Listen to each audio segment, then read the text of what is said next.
Have you checked the children? Your little mad sometimes.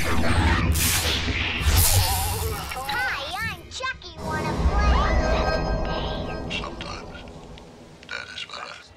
You're gonna need a bigger boat.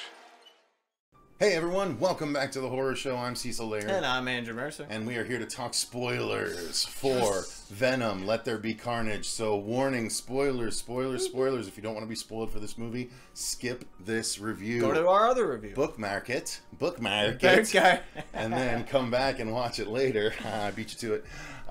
But guys, we're here to talk all the spoilery goodness for Venom, Let There Be Carnage, including my favorite part of the movie, which is the post-credits scene. We'll spoil that very last, so end. stick with us.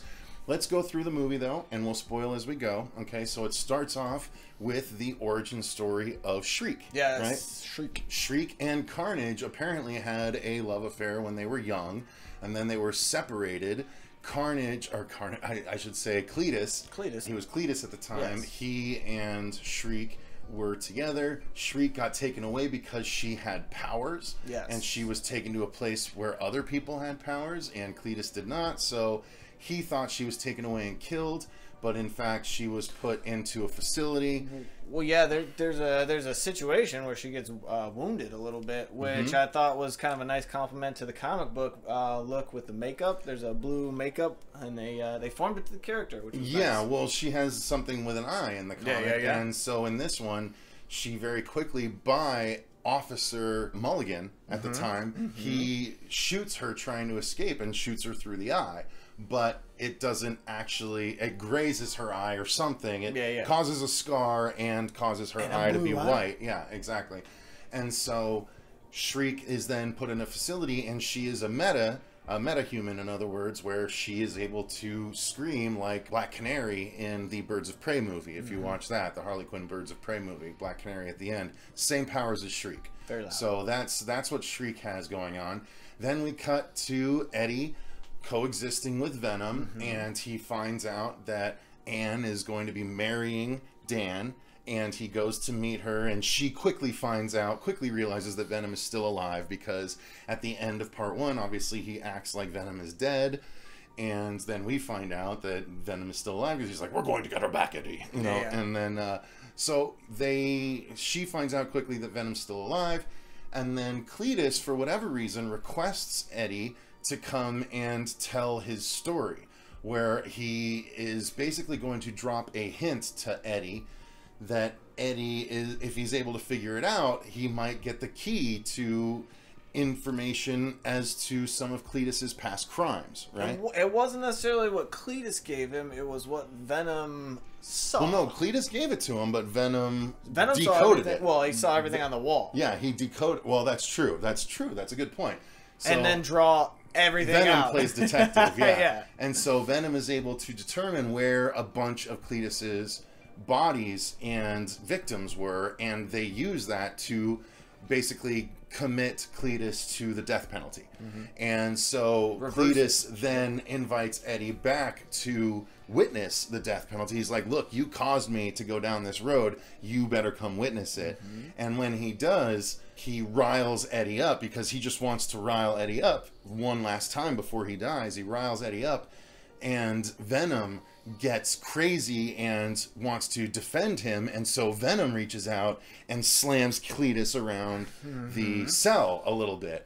And then Cletus realizes what's going on, and that's when he bites Eddie's hand. And why don't you go ahead and take over from there? Since I'm doing all the yeah. So at that point, I think Cletus kind of knew what was going to happen. So he starts. Well, he didn't. Yeah, he's like, he realizes the blood tastes different. Yes. He mentions the blood. He's tasted blood, and it doesn't taste like that. That's not it. So, but you see a little. Yeah, he little wipes situation. the corner of his mouth, and you see the blood dance a little bit, and then he licks it. So the next time we see him is his date.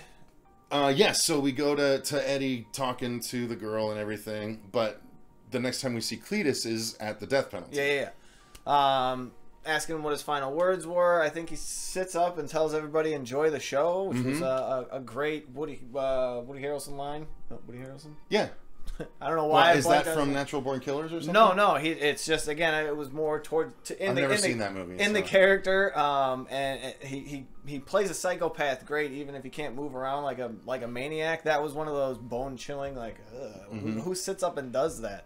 So it was very perfect for the moment because. Well, we I guess before we hit this, something happens with Eddie. I missed something. No, so Eddie and Venom go back home and they get in a fight. That's right. And then Venom literally splits. Venom leaves Eddie. Yes. They have not fully bonded yet. And so Venom just leaves Eddie behind because they get in a fight, and Venom goes out on the town because Eddie won't feed Venom. He won't feed him brains. He wants to chew on brains. He wants to feed Venom chickens.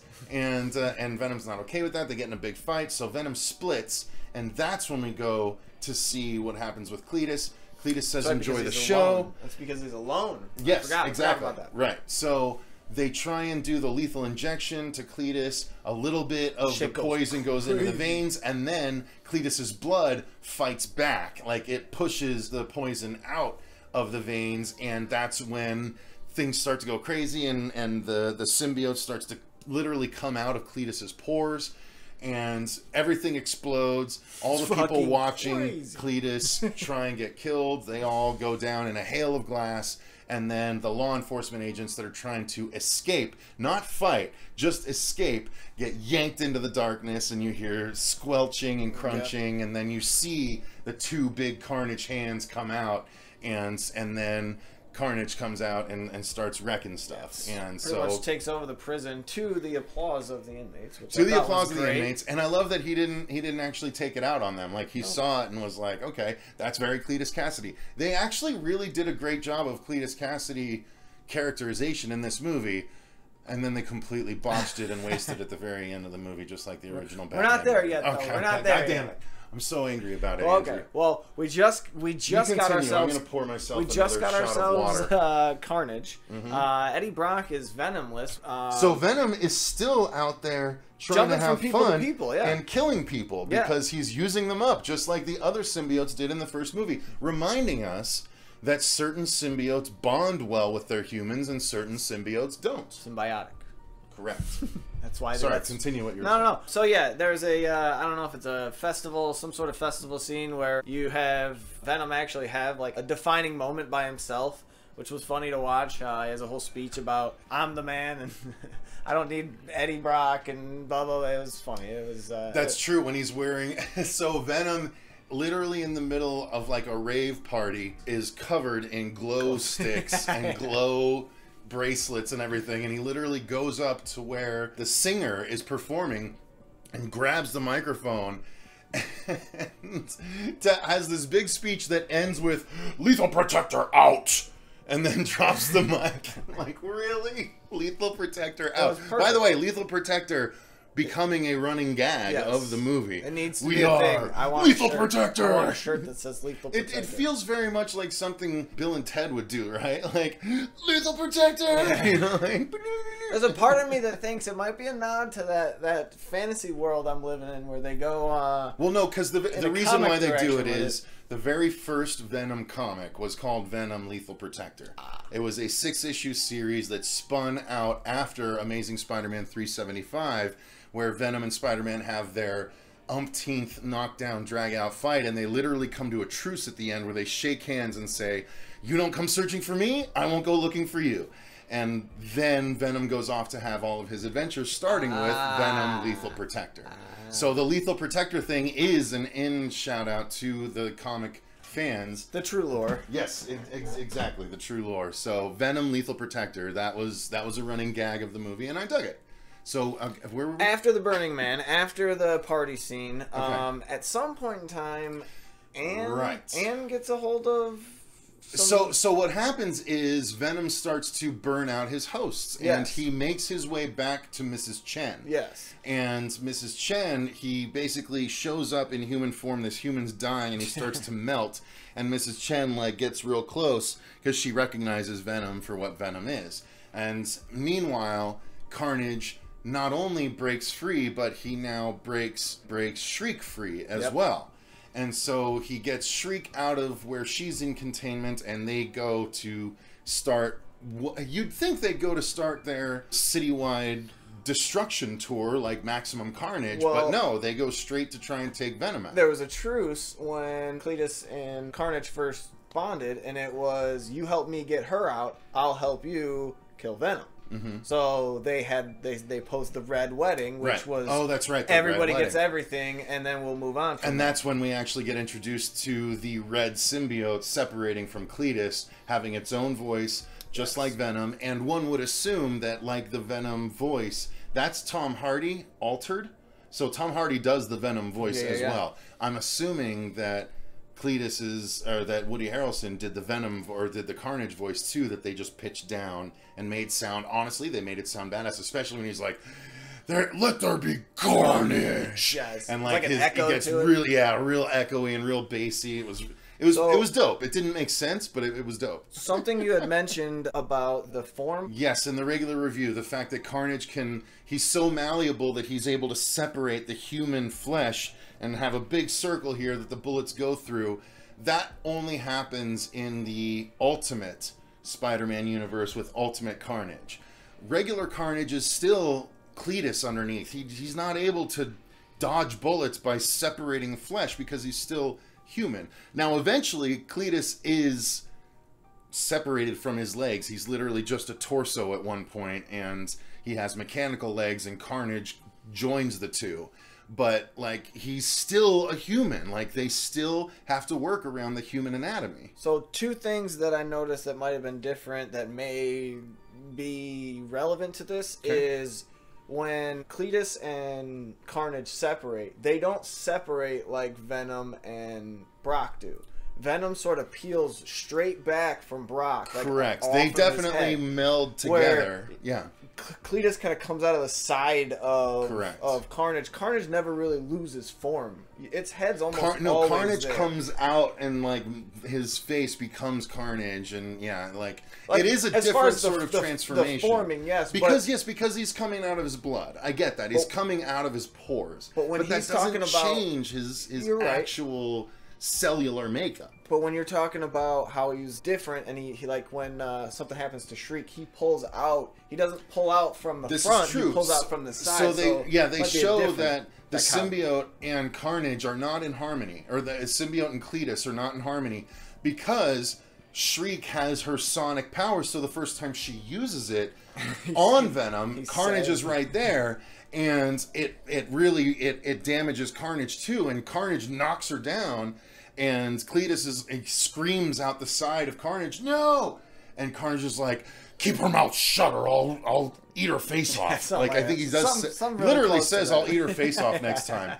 And so Carnage doesn't like the fact that Shriek has those powers, so they come a clashing, and like there's so much unnecessary character waste in this movie, which we'll get to. But again, I remember you making that point, and I thought maybe that's just them showing the difference where, Cletus is fluid inside of Carnage, if you can believe that, whereas Venom has a solid host inside of it. Correct. I mean, it doesn't make a lot of sense unless they're trying to say that when a symbiote infects a human's blood, the blood becomes essentially malleable, and the blood can malform the human, but then you have to deal with how does the blood affect the bones that way. The blood isn't the bones. True. Right? The bones should still be there. So anyway, there's too many questions that are not answered in this, but so where are we at? The Red Wedding, right? Yes, the Red Wedding. Okay, so Cletus is going to marry Shriek. So when they're about to have this wedding, that's when Anne goes and tries to go and talk to Eddie, and Eddie says, "You have to find Venom. I need Venom. We need to stop Carnage. You have to go find Venom." And so she immediately goes to Mrs. Chang's, and Mrs. Chang is hiding Venom. Not only that, but Mrs. Chang is Venom. Yeah. So what I like is that Anne was smart in this movie. So she immediately is like, "Venom?" And Mrs. Chang's eyes change into the Venom eyes, and she's like, "He doesn't deserve us," and like they have this whole discussion about whether or not they need to go and save them. And again, the actress for Mrs. Chang got to play and act like she had the Venom symbiote, so I'm sure that was fun for the actress. So there are some fun moments in the movie, but again, it all comes down to being so slapsticky and so it's frankly a live action cartoon, these movies. Yeah. And not in the fun way that Deadpool is. Because if they just leaned into it the way Deadpool does, the way the Harley Quinn animated series does, like the R rating, like this could be people would go bonkers for this. Deadpool and Deadpool 2 made shitloads of money. Venom, an R-rated Venom movie, would also make shitloads of money, but that is not going to happen now, and that is because of the post-credit scene, which we'll get to. Yeah. Which we'll get to. But Andrew, please, your thoughts. So, we are, we... Red Wedding. Red Wedding. So, So you can do the whole... they basically... the red one.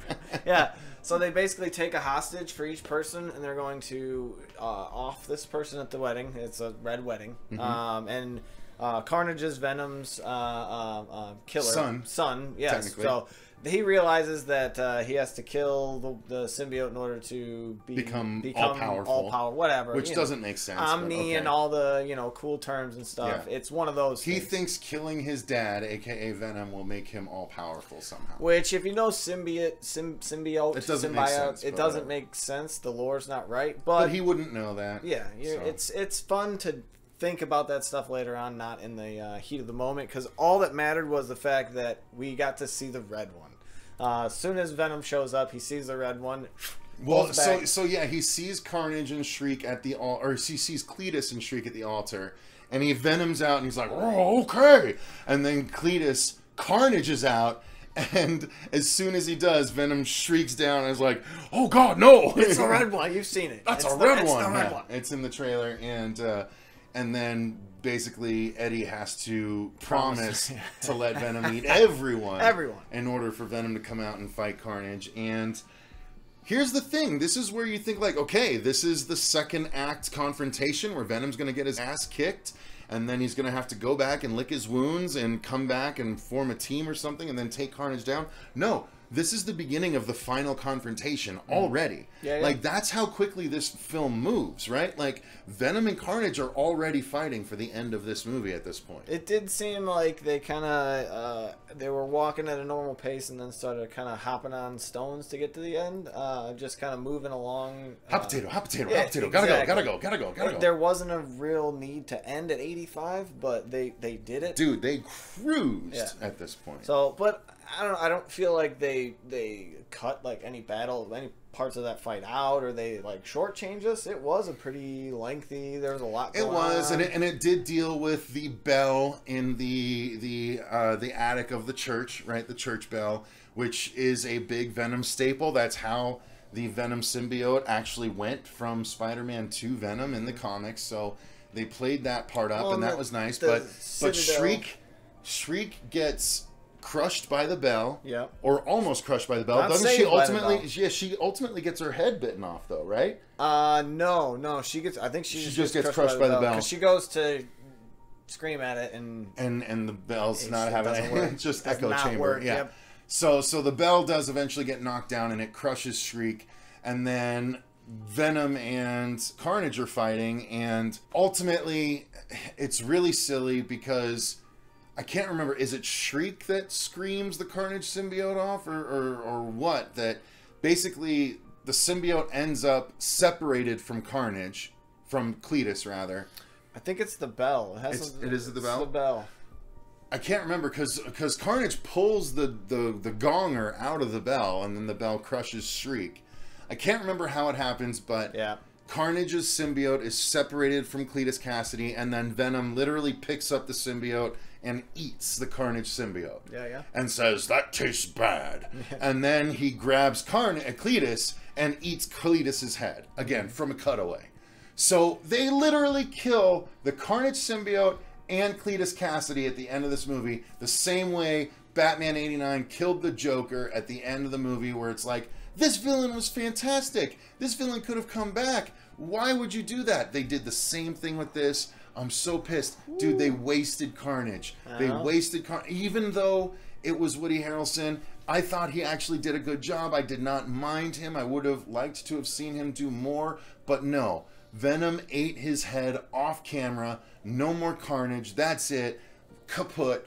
Why the hell would they do that, Andrew? Why the hell would they do that? I'm so angry. I know. I'm he was angry. Very upset about this when we first The only thing that redeemed this movie was the post credit sequence, because it's like, oh, good, we can wipe all this away. Before we get to that, there's a really weird roof sequence. I'm gonna have another shot of water. That threw me out. Okay, which sequence? The very end with the eyes lighting up on the roof.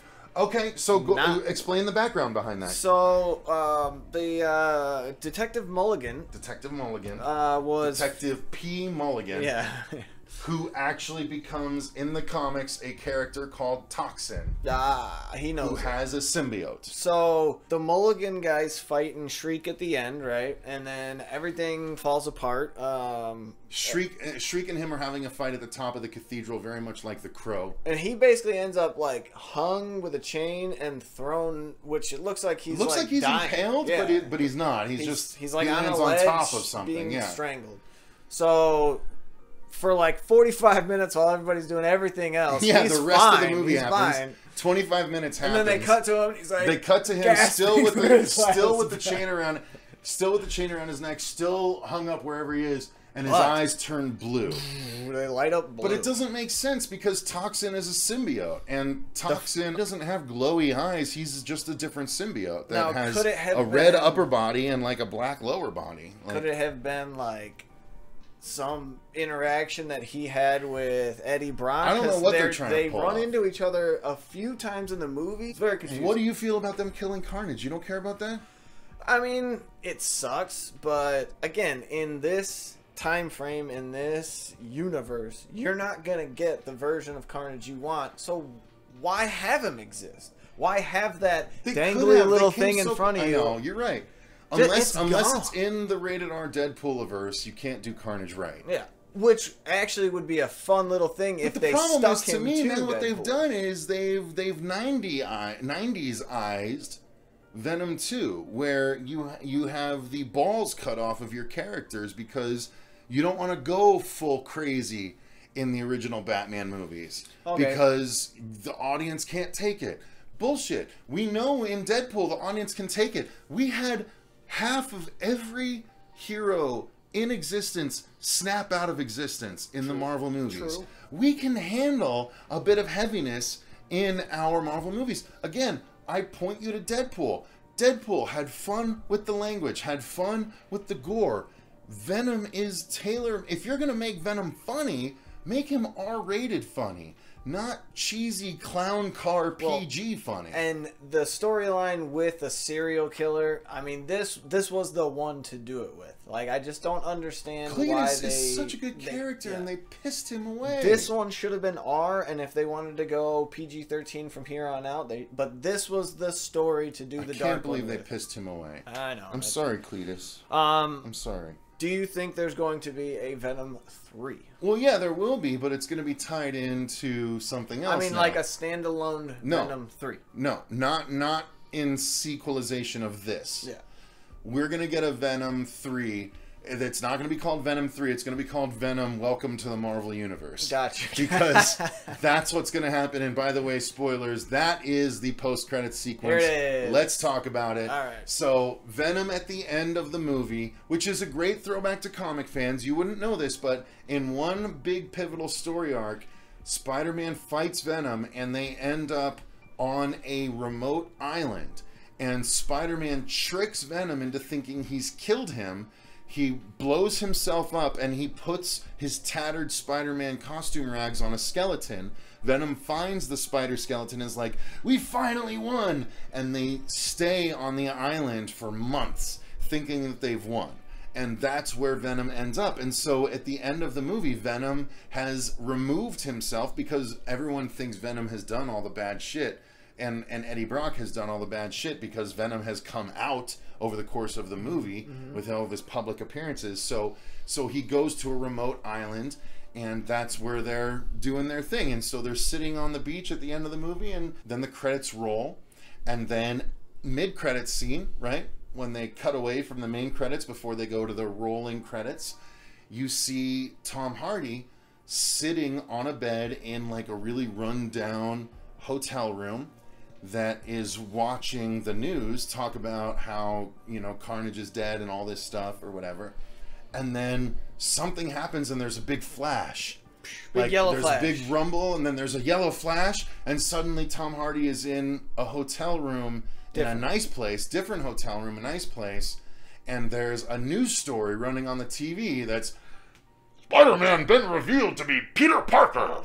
What channel? What channel is that? It's on the Daily Bugle News Channel, and it is J. Jonah Jameson, a.k.a. J.K. Simmons. J.K. Simmons. So J.K. Simmons reprises his role. Again, they're using the news footage that happened at the end of Spider-Man Far From Home, where he gets outed as Spider-Man. So Venom shows up in a hotel room. That story is on the TV, and not only that, but when they reveal that Spider-Man is Tom Holland, is Peter Parker, Venom goes up to the TV and is like, "Ooh, I like him." And you see his tongue lick all across Venom or Spider-Man's face.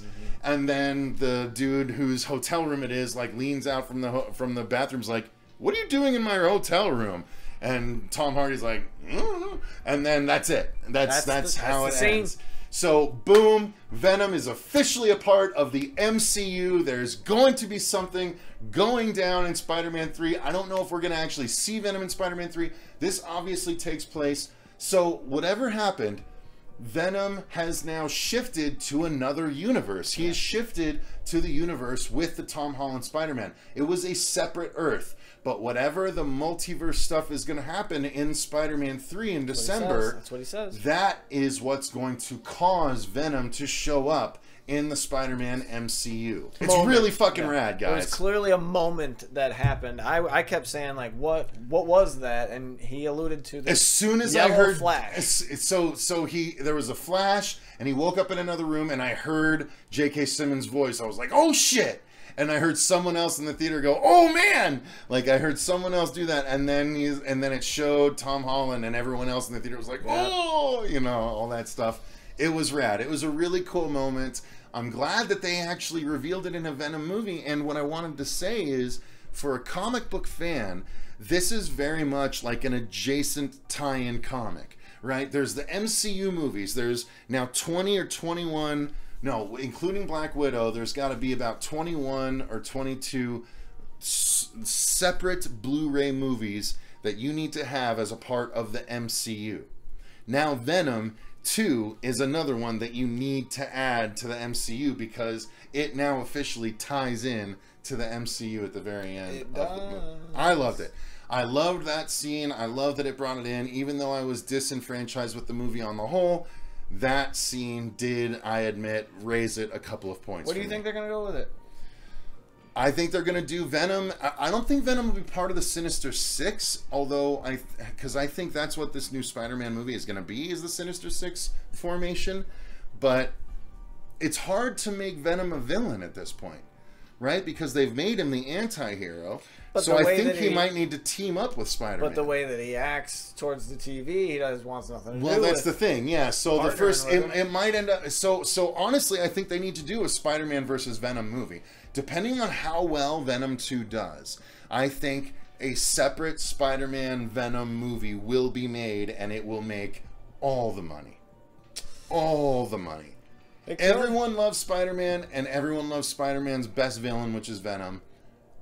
All the money. Is there another villain that could tie him in? Obviously, the Sinister Six is huge. There's so many villains you could tie in, but why would you? Is there a villain to Why Venom? would you? Is there a villain to Venom that stands out? Obviously, Venom has villains too, sure. Well, you'd have to bring in what would make sense is bring in the Sin Eater, because the Sin Eater is the one that Spider-Man. So basically, in the comics, Eddie Brock did a news story exposing the Sin Eater, but it had false information, and then Peter Parker made the correct story, and it came out, and Eddie lost his job, and that's why Eddie hates Peter Parker, and Venom hates Spider-Man. So if they could do that, again, they have to make it where Venom hates Spider-Man. It'd be tough, so if they can do it, then let's do it. It'd be tough, though, because they've already done the storyline where he's a good reporter than a bad reporter, then gets his reputation That's back. what I'm So saying. it's- Again, so these two movies has been Eddie rising above. So how do you take him back a couple of steps? I guess at this maybe point? it's setting up. Ooh. But if they let me ask you, Andrew, as a fan that's not necessarily as invested as I am in the Venom character, if they did that and took him 2 steps back, where like he could be bad, right? He doesn't like Spider-Man for whatever reason.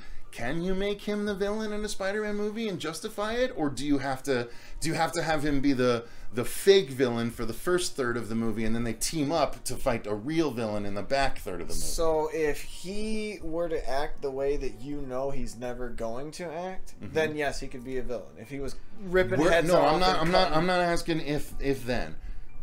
With what we've seen now, No. how do you think they're going to do it? He's not going to be a bad guy, He's right? not He's gonna going be to a team sole up with bad Spider-Man? guy, yeah. Tell me how it's going to play out. He'll get in the way of Spider-Man getting to someone else. Okay. They will realize They'll they're fight, actually on and the then same they'll team up? Exactly. Okay.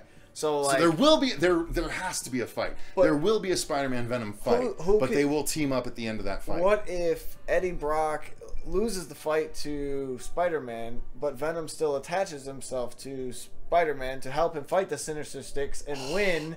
They're and going then- to give Tom Holland the symbiote for sure. For sure, they'll give him the symbiote just for a minute. But what if he beats? Just for a What minute. if he beats like the Oh, Sinister the Six possibilities as- are yeah. endless. Oh my god! It's Oh, I crazy. love it. I love that the possibilities are endless now after Venom 2. All right, so guys, I think that's as much as we can cover with the spoiler section of Spider-Man. No more. Of Venom, Let There Be Carnage. Again, the most interesting thing is what the post-credits sequence means and how it means for the character in the future of the films, and honestly, that was worth a separate discussion alone. Thank you for staying to do it, Andrew. It was I'm really glad it we was did. fun again. We're talking comic books. We're talking original. Obviously, I'm a storylines fan. and stuff. So I mean, the Venom hat is over there somewhere. yeah, it's right there. Oh, thank you.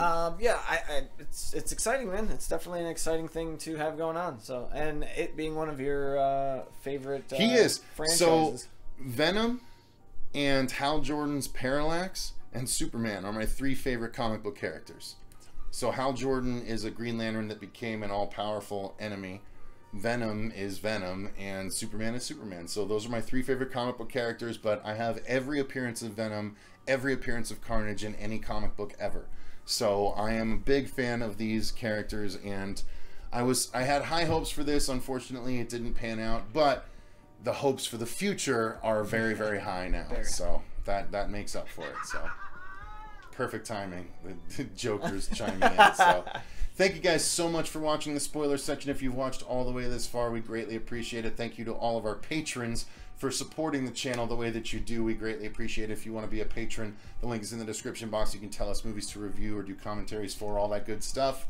Thank you to Andrew for enjoying this movie. Thank you to Andrew for joining me on this journey.